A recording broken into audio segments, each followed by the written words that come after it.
အားလုံးပဲမင်္ဂလာပါယွန်းဘလော့နဲ့ပြန်လည်ကြိုဆိုလိုက်ပါတယ်ယွန်းကဒီနေ့မိုးရွာလို့ကြောက်မသွားဘူးအဲ့ဒါနဲ့မို့သွားဝယ်စားပါတယ်ဆောင်းရှေ့ရမို့ဆိုင်မှာပါအဲ့ဒါနဲ့တကယ်ချင်းတဲ့တိုင်နေတော့ဒီတစ်ခုဆော့မယ်ဆိုပြီးတော့မှရှင်နေလဲဝယ်ခဲ့တယ်ပေါ့နော်စားတော့အဲ့ချင်တဲ့လုံးမလို့ပဲအဲကြောင့် extension မလားမသိဘူးဆိုပြီးတော့အဲဟာဘယ်လိုခေါ်လဲအိမ်မုန်းနဲ့တန်ကြောင်းလိုက်ပါတယ်ဒါအယောင်လဲလာရယ်ပေါ့နော်ပျော့စားတာလည်းပျော့ဤလေးဆိုတော့ပဲခဲ့တာပါဆောင်းပေါ်ပြန်တက်ပါပြီနာယွန်းတို့နေရခဏရောက်ပါပြီဒီတော့ဂိမ်းဆော့ဖို့ dress ပွဲခုံတုတ်ပါတယ်ဆော့ဖို့အတွက်ယွန်းက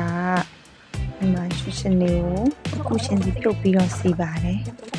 ခင်းကိုဆော့ခြင်းလို့ဆော့ခြင်းလွန်းလို့တာပေါ့နော်စိတ်ရှည်လက်ရှည်နဲ့ဖြုတ်နေတာပါပုံမှန်ဆိုရင်အဲ့လိုစိတ်ရှည်ပါလို့ရှင်ကျူးစားပန်းစားနဲ့ပြန်စီပါတယ်အယောင်ထူးရဲ့ဟာကိုခွဲပါတယ်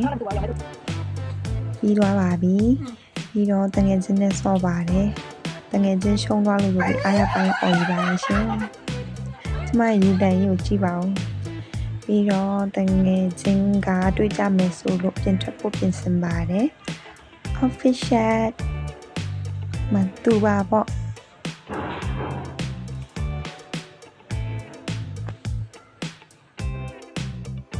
ပြီးတော့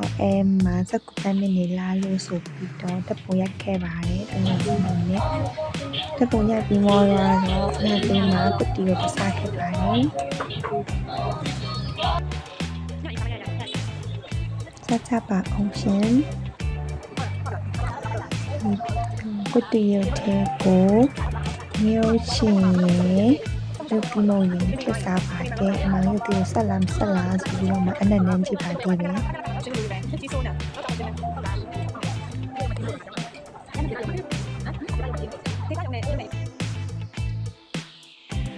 ဆုံးဖြတ်ကြည့်ပေးတဲ့ကျေးဇူးတင်ပါတယ်အားလုံးပဲတတနောက်တော့ဒီမှာပြန်ဆောင်ပါမယ်ရှင်